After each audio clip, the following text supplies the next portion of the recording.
जी, मैं David Salik विजनी TV के साथ और मेरे साथ जनाब जैसे लगता है ये अगस्त का महीना चल रहा है और अगस्त का महीना क्योंकि आज़ादी का महीना है और इसमें 14 अगस्त है और इसके साथ साथ जो है वो एक मिनॉरिटी का दिन भी दे दिया गया है जो कि एक बिल्कुल हम सालिक साहब तो खैर उसको एग्री नहीं करते लेकिन चले मैं कहता हूँ सालिक साहब एक मौका मिल जाता है हमें मिनॉरिटी डेज़ के हवाले से कुछ चीज़ों को इश्यूज़ को बताने में और उसको दोबारा से याद दहानी कराने में जो कायद आज़म की एक 11 अगस्त की स्पीच थी।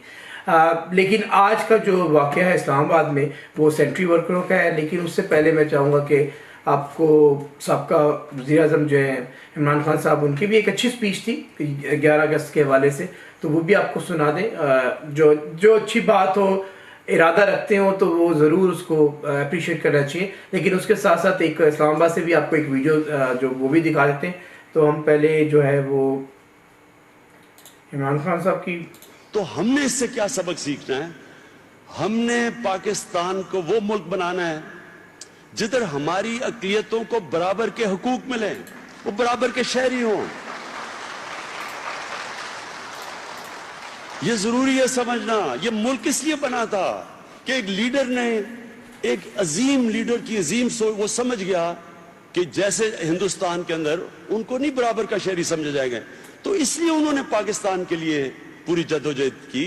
और इसलिए उनकी तकरीर थी, उनकी 1948 की फेमस तकरीर थी कि आपका जो मर्जी दीन है, आप बराबर के शहरी हैं पाकिस्तान में।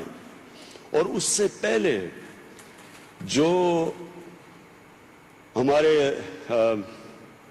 नबी सल्लल्लाहु अलैहि वसल्लम, उन्होंने मदीना के अंदर एक कॉन्स्टिट्यूशन बनाई थी और उन्होंने एक वो कॉन्स्टिट्यूशन अभी भी है सेंट कैथरीन चर्च में, जो उन्होंने मसीह बरादरी के साथ बनाई थी, क्रिश्चियंस के साथ बनाई थी। वो अभी भी अवेलेबल है कि उन्होंने कहा था क़यामत तक, ये सुन ले जरा, क़यामत तक मुसलमान प्रोटेक्ट करेंगे ईसाइयों के सारे उनके गिरजे, उनके इबादत गाह, उनके हकूक, सब वो अभी तक है कॉन्स्टिट्यूशन। तो हम ये याद रखेंगे जो कायद आज़म कह रहे थे वो नबी सल्लल्लाहु अलैहि वसल्लम की बात कर रहे थे। और हमने पाकिस्तान में ये साबित करना है कि हमने अपने जो भी माइनॉरिटीज हैं, जो भी अक़लियतें हैं, हमने उनको बराबर के शहरी बनाना है। जी तो बात अच्छी है, उन्होंने कहा बनाना है, तो यानी कि जब कोई बात की जाए कि बनाना है तो एग्री करते हैं कि अभी नहीं है, तो दैट्स गुड। अब हम आपको लेके चलते हैं इस्लामाबाद, क्योंकि इस्लामाबाद में भी एक वाक़या है, उस पर सालिक साहब भी बात करेंगे। लेकिन मैं सिर्फ आपको वीडियो सुना दूँ थोड़ी सी। तो नाजरीन, बड़ी खुशी हुई सी कि जे सालिक साहब ने कोई 966 बंदियां ना इन्होंने भर्तियां ना कोई मंजूरी कराई सी हाई कोर्ट, तो वो फिर दौड़ा तो मैं तुम्हें इस बारे में सुना दिता। तो मैनू फिर 2-4 दिन तो सफाई वाले कोई नहीं गया, तो एक माइया मैं आप लिखा, जंग लग गया दफली नू, गंद विच डुब गया, की करा तेरी नफरी नू। नाजरीन, बड़ी खुशी हुई सी कि इन्होंने लोगों ने भी कभी कोई सुख का सांस लै लैणगे और कोई थोड़े जे रिलैक्स होणगे, डबल डिप्टियां भी करते रहन। और इन्हें की कसूर किया? तो जे अगर बाहरों बंदे भर्ती करने ने, मैं ये नहीं कहता कि वो क्यों कीते ने भर्ती, लेकिन अगर भर्ती कीते ने तो कम से कम जेडे ए लोग इन्होंने भी तो कुछ सोचना सी भी इन्होंने हुण सुट जाना हुण। जी तो बिल्कुल एग्जैक्टली अब वो ये कह रहे हैं कि क्या इनको अब फेंक देना है। तो सालिक साहब, हम क्योंकि अभी इस्लामाबाद से भी हमने वीडियो देख ली है और इमरान खान के दौर में क्या हुआ और अब जो आपका शहबाज है आपका उनके दौर में क्या हुआ है, तो इस पे आप जरा थोड़ा सा तबसरा करेंगे क्या क्या चल रहा है इस वक्त इस्लामाबाद में। शुरू करता हूँ खुदा उनके नाम से जो बड़ा रहीम और करीम है। मुझे नहायत ही अफसोस से, यानी ये जो मुझ तक ये पैगाम पहुँच रहे हैं इस्लामाबाद के, मुझे नहायत यानी अफसोस से मजम्मत भी करनी चाहिए। और मुझे यानी इस जुल्म के ख़िलाफ़, ये जो जुल्म हुआ है ये जुल्म है। यानी CDA चेयरमैन साहब को कम से कम यानी डायरेक्टर वगैरह वो कहते हैं जी हमारी तो बस की बात नहीं है, इसमें कोई शक नहीं उनके बाद। असल हुआ ये है कि हमारे साथ धोखा किया गया है।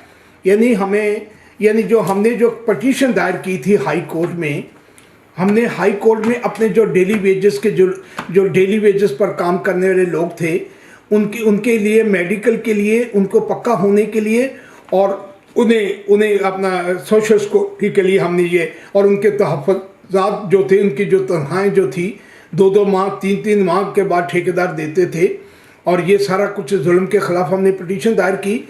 तो हम हाई कोर्ट के इस्लामाबाद हाई कोर्ट के हम शुक्रगुजार हैं कि जज साहब ने बड़ी तवज्जो से इस केस पर अपनी रूलिंग दी। और लेकिन रूलिंग से पहले जब केस चल रहा था उस दरमियान में CDA ने आके कहा कि जी हमारे पास 966 सीटें जो हैं वो खाली हैं। यानी 966 सीटें खाली पहले क्यों कि ये 2008 से यानी इस पर कोई भर्ती नहीं की गई, लिहाजा ये जो लोग हैं इनको डबल काम करना पड़ता है। ये मतलब है कि अपना काम अपने एरिया में भी करते थे, उसके बाद इनको 20-20 का कभी नालों में ले जाते थे, कभी कहीं, मतलब इनको इंसानों की बजाय गधों वाला काम लिया जा रहा था। बड़ी बदनसीबी है, गुस्सा बहुत आता है। इस जुल्म के खिलाफ ये हमारे साथ जो सलूक हो रहा है ये फ़िरौन के दौर में ऐसे होता था, लेकिन बदनसीबी ये है कि हमारे जो मतलब है कि हमने जब ये कोर्ट केस किया तो जज हाई कोर्ट के जज साहब ने वो फौरी तौर पर इंटीरियर सेक्रेटरी को तलब कर लिया। तो इंटीरियर सेक्रेटरी की जगह पर असिस्टेंट जो है वो सेक्रेटरी आए और उन्होंने आके कुछ कोर्ट में कहना चाहा, लेकिन जज साहब ने कहा कि आप ये जो लोग काम करते हैं आप इनके बारे में ये कहना चाहते हैं कि ये काम नहीं करते, आपको पता है कि हमारे ऑफिसर, उन्होंने कहा कि आप ये बताएं कि ये जो 966 सीटें जो हैं वो क्यों खाली रखी हुई हैं। तो उन्होंने कहा जी हम फिल करते हैं। जज साहब ने ऑर्डर किया कि 966 सीटों को खाली किया, लेकिन उस वक़्त हमें CDA वालों ने ये नहीं बताया कि 966 जो सीटें खाली हम फिल करेंगे, इसकी जगह पर जो हमारे जो लोग काम कर रहे हैं 20-20 साल से 15-15 साल से, हम उन्हें निकाल देंगे। अब ये कि अब हमारे CDA चेयरमैन से और डायरेक्टर उस वक़्त संधू साहब थे, DG साहब, हमारा फैसला ये हुआ कि हमारे जो डेली वेजेस के लोग हैं उन्हीं में से पहले भर्ती की जाए। उन्होंने कहा जी उनकी जो एज फैक्टर है मतलब 40 साल से नीचे जो होंगे वो मतलब डोमिसाइल जिनका होगा, हालांकि असूली तौर पर डोमिसाइल जो बंदा 5-5 साल से 7-7 साल से 14-14 साल से यहीं पर काम कर रहा है, उसे इस्लामाबाद में ही काम कर रहा है, हालांकि उसे डोमिसाइल की उस वक्त ज़रूरत नहीं होनी चाहिए, क्योंकि जब वो अपना CDA जो तनख्वाहें दे रहा था 8-9 माह से CDA ने ठेकेदारी को ख़त्म किया हुआ था, तो CDA तनख्वाहें दे रहा था, तो उसूली तौर पर तो डोमिसाइल की ज़रूरत, लेकिन फिर भी उन्होंने डोमिसाइल का बीच में डाला। ये हुआ कि लेकिन 300 के करीब इस वक्त जो डेली वेजेस के लोग थे कच्चे, उनकी उम्र के लिहाज से और उनके डोमिसाइल के, लेकिन 100 के करीब जो है डोमिसाइल जिनके पास 16-16 साल पुराने डोमिसाइल थे, उनको गाइड नहीं किया गया, बताया नहीं गया और किसी ने इंटरेस्ट नहीं लिया, क्योंकि हमारी जो नौकरशाही है, जो हमारे मतलब है कि वो AD वगैरह हैं, जो मतलब उनको चाहिए था गाइड करना कि भाई जिनके पुराने होंगे वो उनका नहीं चलेगा, क्योंकि पहले जो उस वक्त डायरेक्टर जनरल साहब थे उन्होंने ये कहा था कि सालिक साहब को इस कमेटी में रखा जाएगा ताकि कहीं पर हैंकी फैंकी हो तो नज़र रखी जाए, लेकिन इन्होंने परवाह नहीं की। उन्होंने एक डायरेक्टर साहब को वहाँ CDA का चेयरमैन बना दिया, रिक्रूटमेंट में उसमें 4 लोग और को शामिल किए। हालांकि मतलब है कि मेरी सिर्फ यही ख्वाहिश थी कि ये जो 1992 में इसको प्राइवेटाइज किया, ये जुल्म था। अच्छा, ये किसने किया था? किसी गवर्नमेंट ने? ये नवाज शरीफ की दौर में शहबाज शरीफ की गवर्नमेंट ने, इन्होंने बदनसीबी है कि 1 लाख मसीहों को नुकसान पहुंचाया, मियाँ शहबाज शरीफ ने और मियाँ नवाज शरीफ। प्राइवेटाइजेशन से क्या? प्राइवेटाइज इन्होंने किया 1992 में किया। उस वक्त जो लीडर था, पहले मैं CDA उस वक्त जब इस्लामाबाद को जब किया था, उस वक्त हमारे पाशा साहब थे और पाशा साहब के साथ हमारे जो माइनॉरिटी के लोग थे वो भी जेलें काटी, और फिर 1992 में मैं उस वक्त MNA था, मैंने उनको रिहा करवाया। लेकिन बदनसीबी ये है कि CDA के चेयरमैन या CDA ने कोई महकमा जो है उसे प्राइवेटाइज नहीं किया। ये बदनसीबी है, लाहौर, कराची, सब जगह और वो ठेका किसको दिया? यानी वो तुर्की के यानी तुर्की की कंपनी को दिया। तुर्की की कंपनी के पीछे कौन था? यानी ये इन्हीं के रिश्तेदार थे। कमीशन सारा उसमें कमीशन वगैरह का। वो माल खाने का अरबों रुपए का नुकसान है। आते इमरान खान साहब ने इस पर काम किया था, वेस्ट मैनेजमेंट पर, लेकिन फिर उसके बाद पनीर ले देखा के वो सारा गोलमोल कर दिया इमरान खान साहब ने भी। फिर यानी ये उस वक्त एक बात हम कहते हैं कि इमरान खान के दौर में उस वक्त शेख रशीद साहब तो वजीर दाखिला थे, उन्होंने ये जो प्राइवेटाइज जो हुए थे लोग, इनको ये जो अभी 966 जो हुए हैं, इसमें वो सरकारी भर्ती में चले गए हैं। एक लिहाज से तो ये ठीक हुआ, लेकिन ये 966 जो निकाले गए हैं वो अब इस दौर में निकाल दिए। ये निकालने का मजाज ही नहीं है। ये यानी उठो यानी तमाम यानी जहां जहां आवाज जा रही है मेरी, जहां जहां आवाज बुलंद करें, ये हम बर्दाश्त नहीं करेंगे। इस्लामाबाद के तमाम यानी जो मतलब के जो वर्कर हैं जिन्होंने खिदमत की है, मैं देख रहा हूं, उनके चेहरे देख रहा हूं, मुझे मेरे सामने आ रही हैं उनके चेहरे। मैं आपके साथ हूं और मैं इस जदोजहद में इंशाल्लाह जहां जिस हद तक मुझे जाना होगा मैं आने को मैं आ भी जाऊंगा। आप 8 माह पहले भी वहां पे 6 महीने रुके हैं और 3 महीने की जो तनख्वाहें रुकी हुई थी 900 लोगों की, हाँ वो भी दिलवाई। और मैंने नहीं, वो किस तरह दिलाई थी? यानी हड़ताल करके और उसके बाद सारी रात वहाँ मेरी यानी अपना बेचारी सेंट्री वर्कर हमारी बहनें खवातीन वहाँ बैठी रही। फिर उसके बाद हमने गिरफ्तारी देने के लिए कुसार थाना गए। तो हर चीज से क्यों मिलती है? ये मतलब यानी असल बात, ये चोर और डाकू जो है वो कब्जे किए हुए हैं। मतलब ब्यूरोक्रेसी में भी चोर और डाकू बैठे, यानी जब तक ये तबाह करते हैं मुल्क को, ये इन्होंने मतलब इसको बिल्कुल उठाओ कर चुके बिल्कुल। यानी आपके सामने जो डॉलर की कीमत है, यानी उसमें हमारी फौज के जो सिपा सलार हैं उनको फोन करना पड़ रहा है। यानी मतलब के यानी फंड रेजिंग, यानी कि हमें कर्जा दे दो। कर्जा के लिए भी हमारे यानी बड़े अफसोस की बात है, सीडीए चेयरमैन को बहुत अफसोस के साथ वो ये समझता है, क्योंकि वो पीछे बैकग्राउंड उनकी है, यानी वो मतलब ब्यूरोक्रेसी जो है उनको यानी नवाज शरीफ साहब और यानी अब शहबाज शरीफ साहब भी यानी पसंद करते हैं, लेकिन खुदा नहीं पसंद करेगा, क्योंकि मेरी कौम के साथ जुल्म हो रहा है। मैं बर्दाश्त नहीं कर सकता। मुझे जब ये पता चला, मैं तो ये कल का वक्त ये परसों चौथ के निकाला, मैं सख्ता हो गया था। मैं 3-4 दिन में मैं सोच भी नहीं सकता। मैं शर्मिंदा था कि मुझे कोर्ट में यानी इन्होंने ये सारी बातें उस वक्त क्यों नहीं, यानी कोर्ट ने तो इनको मेडिकल के लिए, जो कच्चे थे उनको मेडिकल के लिए और उनको यानी अपना यानी सोशल सिक्योरिटी के लिए और उनके तहफ़्फ़ुज़ात के लिए कोर्ट ने कहा है। यानी कोर्ट को ये इल्म ही नहीं है। ठीक है सर। यानी जो हमारे जज साहब है जी, साले साहब एक क्वेश्चन है, आप हमेशा सेंट्री वर्करों की बात करते हैं, उनके साथ होते हैं, तो क्या सेंट्री वर्कर ही पाकिस्तान में क्रिश्चियंस रह जाएंगे? देखें, हमारे पास हर महकमे में यानी टीचर हैं, नर्सेज हैं, यानी अच्छा वैसे सेंट्री वर्कर तो बेसिकली जो इस्लाम का एक नजरिया एक सफाई आधा ईमान है। तो बात ये है तो नजरिया हम पूरा कर रहे हैं। कुछ लोग जो हैं बेचारे कुछ करने के काबिल नहीं है, तो सफाई करके यानी मांगने की बजाय वो सफाई करके अपना निज़ाम चला रहे हैं, अपने बच्चों को पढ़ा रहे हैं। बहुत सारे यानी जो बच्चे हैं यानी जो सेंट्री वर्करों के बच्चे यहाँ तक के मतलब हाई पोस्टों पर चले गए हुए हैं। वैसे किसी वजीर ने कहा था पिछली बार कि मैंने आज तक कोई मसीही मांगता भी नहीं देखा। बात ये है, काम कर लेते चाहे सफाई का। हाँ, मतलब ये है कि मकसद ये जुल्म हो रहा है। जुल्म आप यानी जो इस्लामाबाद के तमाम, मुझे बहुत दुख हो रहा है, बड़ा अफसोस हो रहा है कि मैं मतलब इसमें शामिल यानी नहीं हो रहा, लेकिन मैं शामिल हो जाऊंगा। खुदावन ने चाहता, मुझे खुदावन से बड़ी अपील है, मेरे लिए दुआ करें कि मैं करीब आप में होऊंगा और इस जुल्म के खिलाफ उठेंगे। ये तनख्वाहें भी देनी पड़ेगी, 100 जुतियां भी खाओगे, 100 गंडे भी खाओगे, कहते हैं जी, यानी आपको इनसे माफी भी मांगनी पड़ेगी और इनको काम पर भी रखना पड़ेगा, चाहे यानी इनको तुम यानी किसी भी डिपार्टमेंट में कितने लोग हैं सारे साहब? तकरीबन 966 की जगह 900 निकाल दिए। ये क्या बदमाशी है? अच्छा, ये बदमाशी है। और 1 लाख जो प्राइवेटाइज कर दिया उनको भी अभी तक प्राइवेट, यानी वो कराची में प्राइवेटाइजर, लाहौर में प्राइवेटाइजर, 1 लाख लोग, यानी तकरीबन 1 लाख मसीह हैं। ये जो लीडर हैं, जो पीटीआई वाले हैं, ये दूसरे जो हकूक की बात करते हैं, इनके हकूक के लिए खड़े हो। कितने लोग हैं? ये सीडीए के चेयरमैन ने यानी ये मसीही जो अभी इस वक्त बेचारे सेंट्री वर्कर वो एहतजाज कर रहे हैं, कितने लोग वहां पहुंचे हैं? मैंने कितने पहुंचे हैं? कितने वहां पर मतलब किसी पार्टी के पार्टी के लोग कहाँ कितने पहुंचे हैं? कोई नहीं पहुंचेगा। इनकी जंग जो है हमें खुद लड़नी पड़ेगी और मैं लड़ूंगा। घबराना नहीं, परेशान ना होना, हम आपके साथ हैं। मुझे पता है कि इस वक्त जुल्म हो रहा है, जुल्म है। सीडीए चेयरमैन साहब, आपको उस वक्त आपने उस वक्त इस तरीके से तहम्मुल मेजाजी से यानी काम किया, लेकिन उसके बाद आपने जो सारी गड़बड़ की है ना, खुदावंद कभी आपको माफ नहीं करेगा।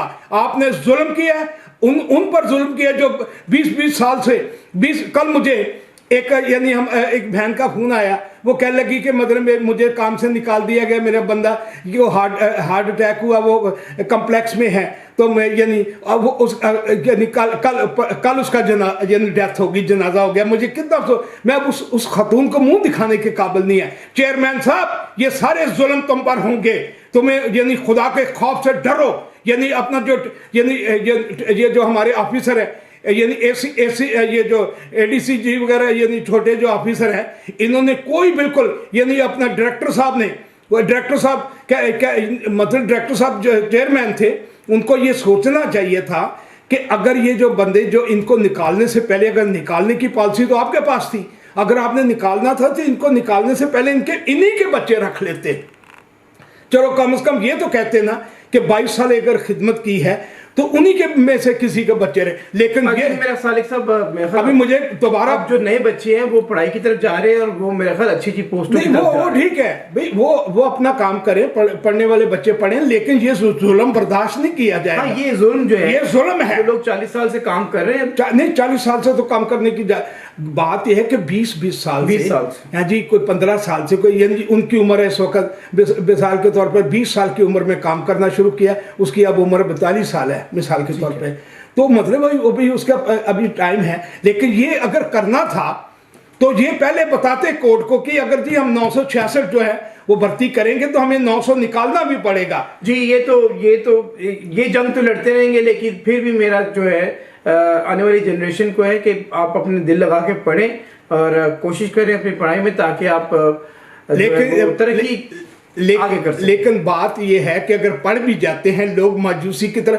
आप यानी मतलब उनके लिए जॉब्स के लिए भी निकालें, उनके मतलब उनके यानी जब लूट मार ही सब कर रहे हैं, ब्यूरोक्रेसी लूट मार करेगी, अदारे बंद नहीं रहे, तो जॉब्स कहाँ से निकलेंगी? लोग बाहर जाने के चक्कर में रहते हैं, हर वक्त बाहर जाने के चक्कर में रहते हैं। पाकिस्तान में तो तभी होगा लोग जब जमहूरियत, हमारी आसान तरीका बताएं बाहर जाने, हमारी जमहूरियत से हमें बाहर निकाला हुआ है। डेविड, तुम्हें नहीं पता कि हमारा यानी इलेक्शन नहीं हो रहा, हमें नीचे लगा के रखना। मेरे हर बार हम एक तरफ हम सुन रहे हैं कि हमें बराबर के हकूक मिलेंगे, कहाँ को बराबर के हकूक? अच्छा, वैसे कौन देगा बराबर के हुकूक? ये बात तो बदमाशी है, लेकिन इलेक्शंस कर सही नहीं करा ना, इलेक्शन कुछ भी नहीं। ये अपनी दौरे हुकूमत ये इलेक्शन सही ये अगर हम सिर्फ ये है कि अगर हमने ये तकरीरें करनी है, हमने दुनिया में अगर शोर डाल दिया ना, अभी हम हमारे बदनसीबी ये है कि हमारे यहाँ यानी कमजोरी है, बहुत सारी कमजोरी हमारे बाहर जो लोग हैं पाकिस्तानी जो हैं वो इस बात पर यानी। सारी साहब एक बात बता दूं कि जो पिछला दौरे हुकूमत है इमरान खान साहब का, उसमें बराबर की शहरियत के कानून के लिए एक बिल भी पास हुआ था जो कि नामंजूर हो गया था। नामंजूर हो गया मतलब नीयतें खराब हैं। जब आप इंतखाब कर सकते हैं लेकिन बराबर नहीं छू मोटा लेना, बराबर की शहरियत का कौन देगा? सुप्रीम कोर्ट ने फैसला दिया हुआ है, आपको पता है हमारे इलेक्शंस के दिया हुआ। मैं 13 साल सुप्रीम कोर्ट में केस लड़ा और 13 साल के बाद मेरे हक में फैसला हुआ, फुल बेंच ने दिया, 17 जजों ने दिया हुआ, और उसी जज ने जो निगरान वजीर आजम था उसने इलेक्शन करवाया। अच्छा, एक साली साहब एक और मैं जिक्र कर दूं इमरान खान की, क्योंकि हमने तकरीर सुनाई है, तो तकरीर तो बड़ी अच्छी थी बराबर के, लेकिन उनकी 50 रुकनी कैबिनेट में एक भी मिनोरिटी का बंदा नहीं था, ना मशीर था ना वजीर था फेडरल कैबिनेट। वो हमारे इलेक्शन करवाए तो उन्हें भी पता हो ना, इलेक्शन तो करवाने नहीं, उन्हें नीचे लगा के रखना। बेचारी वो जो मतलब वो बेचारे जो हैं बेचारे 11 अगस्त भी रहा है, फिर हम तकरीरें करेंगे लेकिन सीडीए चेयरमैन साहब बराबर आपको ये बता दें कि इनका हक दे दो, इनका हक दे दो, इनका हक दे दो। और शहबाज शरीफ की हुकूमत है, उठो, यानी पूरी पाकिस्तान में तमाम हकूक की जो फाइटर हैं, जो मतलब ह्यूमन राइट के जो जितने भी हैं, मेजॉरिटी के हैं या माइनॉरिटी के, दुनिया में कहीं भी ये इनकी माइनॉरिटी की आवाज़, ये बड़ा जुल्म है, बहुत जुल्म है। पाकिस्तान में जो जुल्म हो रहा है इसके नताइज जो है वो आपको भुगतने पड़ेंगे, क्योंकि गरीब की हैं और बददुआएं ना लें। चेयरमैन साहब इनको फिर बहाल करो, और ये ऑफिसर जो है, ये इनके जो दिमाग खराब हुए हैं इनको ठीक कर ले, वरना हम जो है हम तो अपनी शहादत देने के लिए आ ही सकते हैं। पाकिस्तान जिंदाबाद। जिंदाबाद।